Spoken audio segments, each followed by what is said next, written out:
Our beans have been simmering for about 15 minutes, so we are now going to add a few more touches.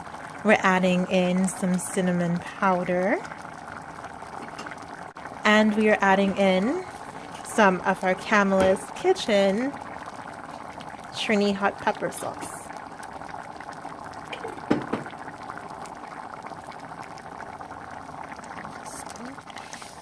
We will let it cook for a few more minutes. So we are covering it back up so it can simmer for a little bit more.